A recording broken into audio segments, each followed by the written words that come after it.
जो कि exactly right wing ideology में फिट हो जाए या फिर लेफ्ट विंग आइडियोलॉजी में फिट हो जाए, उसके सामने ना रख सको, जिसके साथ तुम हेल्दी डिबेट्स ना कर सको, नहीं क्या सब कोल्ड वॉर हो जाया करता था।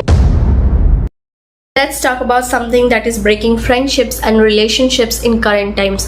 Left wing versus right wing ideology, because apparently people on the internet are saying political compatibility is the new sexual compatibility and a criteria for choosing friends too. I know तुम लोग को already पता है, but मुझे फिर भी बताना है कि the story goes back to French revolution, late 18th century. National constituent assembly में दो पॉलिटिकल कैंप्स इमर्ज होते हैं। एक जो प्रेजेंट मोनार्की के सपोर्ट में है, उनको right side of the assembly में बैठाया जाता है। दूसरा जो प्रेजेंट मोनार्की के सपोर्ट में बिल्कुल भी नहीं है, उनको रेडिकल चेंजेस चाहिए, उनको left side of the assembly में बैठाया जाता है। And that's how the terms left wing and right wing came into existence. But India में डिफरेंट सिनेरियो और सर्कमस्टांसेस में पॉलिटिकल पार्टीज इमर्ज हुए थे।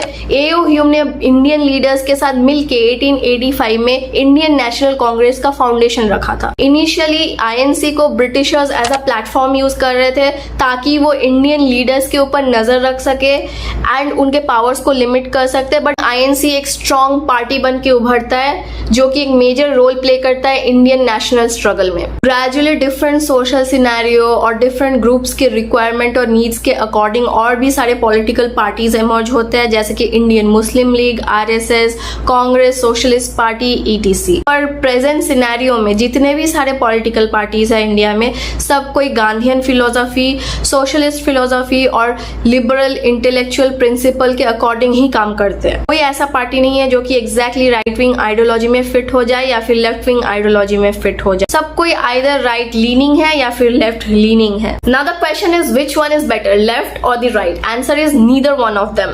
Whenever a society has become emotional or extreme regarding either of this ideology, it has caused destruction. For instance, extreme left wing से China में Mao और Soviet में Stalin, and extreme right wing से Nazi Germany में Hitler. To be honest, over time, the rigid values associated with political parties are weakening. Earlier, people used to put forward their political ideologies before everything. पता नहीं क्या सब cold war हो जाया करता था उस जमाने में। Now, with privatization, liberalization, and globalization, people are moving towards a middle path. They are becoming more politically flexible and less ideologically rigid. So we shouldn't solely judge relationships and friendships on political ideologies.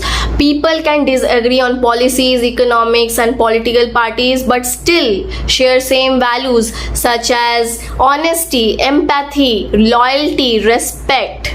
And वो friendship ही कैसा जहाँ पे तुम अपने differences उसके सामने ना रख सको, जिसके साथ तुम हेल्दी डिबेट्स ना कर सको, जिनके साथ अपने आइडियाज शेयर ना कर सको। Because at the end of the day human connection should come before political differences. Genuine love, care, mutual respect should be prioritized. Nothing is black and white. We are one step away from a downfall, and only a handful of people are going to stick around in that phase. None of these political ideologies and their leaders are going to be around to save us. वो लोग तुम्हें कितना important समझते हैं and तुम उन्हें कितना importance देते हो, यही मैटर करता है। तो मुझे थोड़ा सा इम्पोर्टेंस देके थोड़ा लाइक और सब्सक्राइब कर देना, हो सके तो कमेंट भी ड्रॉप कर सकते हो, बिकॉज तुम लोग तो मेरे लिए इम्पोर्टेंट हो ही।